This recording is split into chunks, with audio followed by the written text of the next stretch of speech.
Ladies and gentlemen, boys and girls, children of all ages, my majestic universe, I am Tiger Height, and this is our review and highlights of WWE's SummerSlam. Peanut Gallery will have his own review out, but it'll be in a separate video with the same footage. So if you want to watch that, go ahead and watch it, if I ever get around to getting it up. Without further ado, let's kick it off. There was Pyro. Intro Pyro. I marked out big for that. I was not expecting Pyro, but I'm very happy. If they only bring Pyro into the Big Four, I'll be stoked about that. Because then it makes Pyro even more special than it already is. And WrestleMania already gets enough Pyro to, a couple $1 million of Pyro, so might as well continue that, right? It's great. I loved it. I was super happy. But we're going to start off with our first contest. Becky Lynch versus Natalya for the Raw Women's Champion. I was surprised that this match was the curtain jerker of the show. I was not 100% surprised that Becky Lynch was cheered more than Natalya. To be honest with you, I think a lot of people were really turned off by Natalya, but this match was a really good match. I was amazed on what these two pulled off for the curtain jerker match, which is weird. Becky Lynch main evented WrestleMania. Why is she the curtain jerker? Is it because it's Natalya she's facing? Is that it? Because I'm going to tell you right now, this match was immensely better than every single Lacey Evans match that Becky Lynch was ever in. It was great. It was so fun. Becky Lynch did win with Disarm Her after a great exchange of sharpshooters and disarm hers, which I thought was fantastic. Boom, tap out. Becky retains. Nobody looked bad in this match whatsoever. I can't complain about it. It was a good match. Dolph Ziggler versus Goldberg was the next match. The one thing that I noticed almost immediately, Goldberg is tiny. God damn, it looks like he lost 30 pounds in muscle. I was shocked. I'm like, dude, get on the roids again. Fuck. It was just, he looked weird to me, but this was exactly what I expected.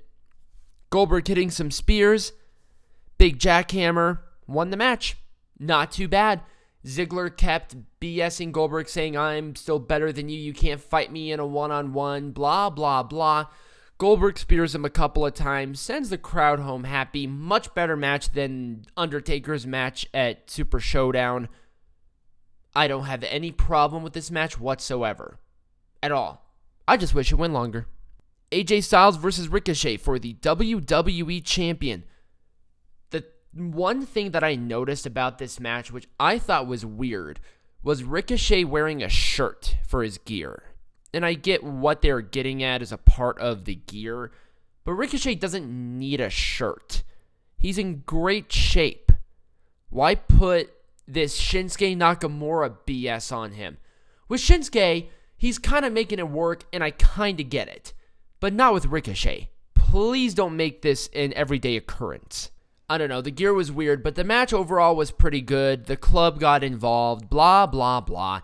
Nothing too, major was kind of pushed forward or held back or anything of the sort. But Ricochet did lose. It was a Styles clash with an amazing catch. I've never seen this before from AJ Styles. He hit it. 1, 2, 3. Styles is still United States champion. Post-match attack. Great match. What else is there to say? It was a good match. I liked it. Ember Moon versus Bayley for the SmackDown Women's Champion. This match was incredibly disappointing. This was the worst match on the show. No hyperbole, no exaggeration, no Tiger Height humor. This was it. And these two put in work, but man, this crowd was dead. They did not like this whatsoever, and to be honest, I did not either. I thought this match was kind of boring. Bayley did win with a top rope Bayley to belly. We're moving on. That's it. Kevin Owens versus Shane McMahon. If Kevin Owens lost, he would quit WWE. The special guest enforcer, because reasons, was Elias. Which, to be honest, because he was involved in a lot of things about this match, I wasn't entirely pissed off about. He didn't get in there and hit like a finisher or anything like Drew McIntyre does, but he still did stuff, which is whatever, you know. But overall, the match was actually not terrible. I thought that they built a story relatively well. The crowd was behind Kevin Owens. The crowd hated Shane McMahon. I can't say it was bad. It was a low blow, followed right after by a stunner for Kevin Owens to win. I know this rivalry is not over completely. I wish it was, because Shane McMahon is just god-awful. But I did not hate this match. I didn't like it, but I didn't hate it. It was okay. I like this match more than the Bayley Ember Moon match. And I'm sorry, that's just my opinion. Now, this next match had no reason to be this freaking good. Trish Stratus versus Charlotte Flair. If Trish Stratus was 10 years younger, maybe this could have been like a WrestleMania main event match. And to be honest with you, this could have been on WrestleMania. It was a really good match. These two told an incredible story in the ring. Holy crap. Trish Stratus, looked fantastic. She looked so good. Charlotte Flair plays such a great heel. Why would you give her anything else but being such a nasty, despicable heel? It was perfect. It was absolutely perfect. I can't say that enough. It was just that good. It was awesome. It was so freaking awesome. But Trish Stratus did lose to the figure eight. A lot of people were really applauding Trish Stratus, saying thank you. Trish Stratus posed for a while. A great moment in her hometown. I can't hate this. This was an awesome match. This was the best women's match of the night. Easily the best women's match. And people can hate Charlotte Flair for all they want, and they can hate me for defending her, but holy sweet baby Jesus, Charlotte Flair she's it. She has it. She can play any character. She can be any gimmick. She can just go in the ring, and she just has a presence about her that you can't hate. There's a reason why they push her to the moon. There's a reason why she's in the position that she's in, because she's so good. And this match really showcased it. Taking nothing away from Trish Stratus. Trish Stratus did great. In fact, I think this is one of her better matches in her entire freaking career, and she's been retired for a long time as a permanent wrestler. But wow, it was such a great match. I even put in my notes that to this point, this was the best match so far, and I'm going to stick by that. It was awesome. Kofi Kingston versus Randy Orton for the WWE Champion. The entire premise of this match was redemption. Redemption and vindication. From Randy Orton pushing Kofi down, 5-6 years ago, when Kofi was getting this gigantic push, and Randy Orton using his backstage prowess to kind of keep Kofi down for the most part, because I guess Kofi hurt Randy and Randy was pissed. But Randy was a much different person at this time too, so I'm not going to hold it against him, but Randy's kind of an asshole. Whatever. The match was fine. It was serviceable for what it was. It was just the finish that pissed me off to almost a point of me just turning off the entire pay-per-view and finishing it off. Thank God I didn't, for a lot of reasons. The bell was rung for some reason. Now, with doing the recording for the highlights, I tend to watch the show again, these guys were not out for a 10 count. I mean, eventually they were, but when the bell rang, that was not what happened. They weren't. They were like 7 or 8, to what I counted anyway. But I guess they're going to push this rivalry on, and I'm kind of angry about it. I don't like that. It's weird. It's really weird. But it is what it is. And the crowd did not like that either. They did not like this decision. They wanted Kofi to win. Why didn't you give Kofi the win on SummerSlam against somebody that Randy Orton intentionally just kept down? Why? It was stupid. It didn't make any sense to me, and I thought it kind of ruined a fairly decent WWE Championship match. But anyway, this was not the match of the night. These next two matches were like the selling points of this match, and this next one is awesome.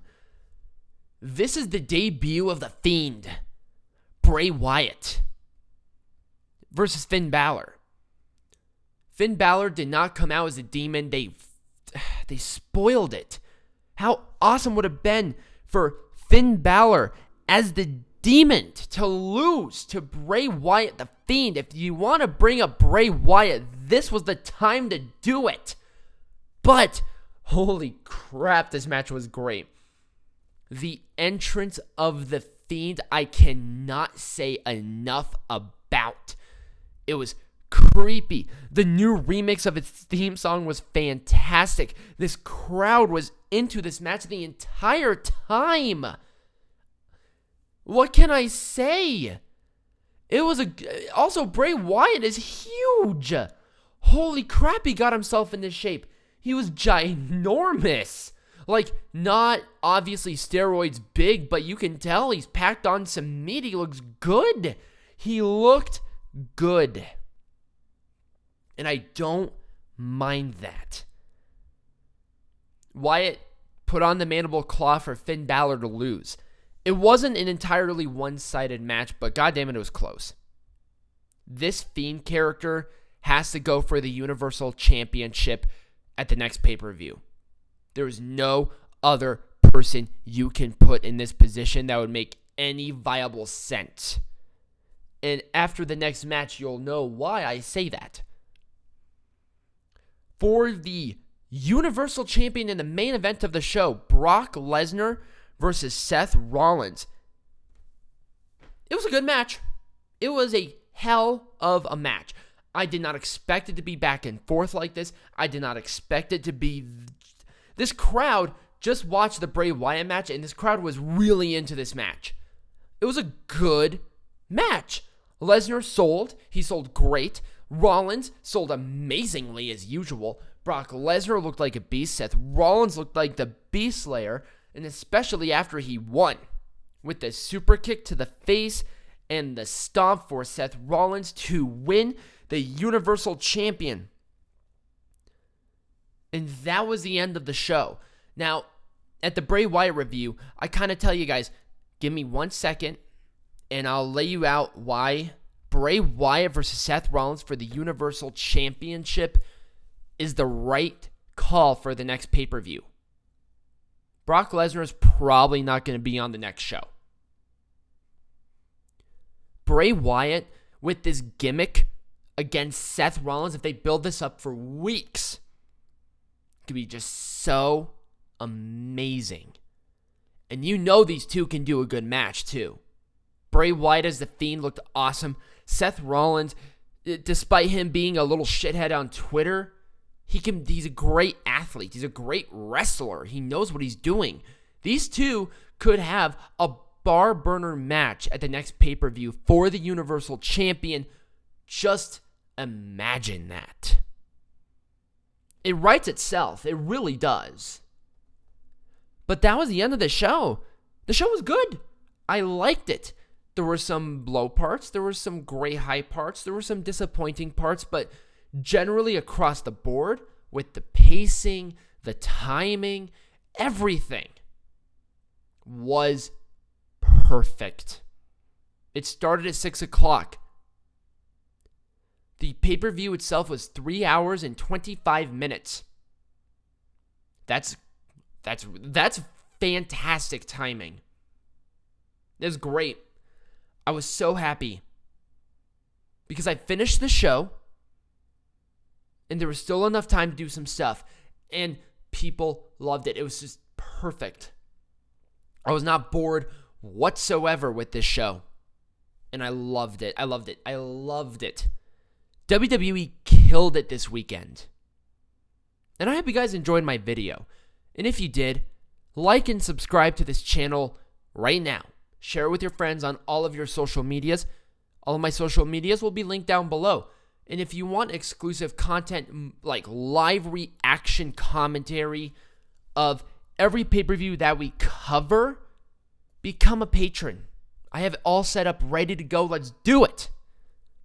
And as always, be majestic.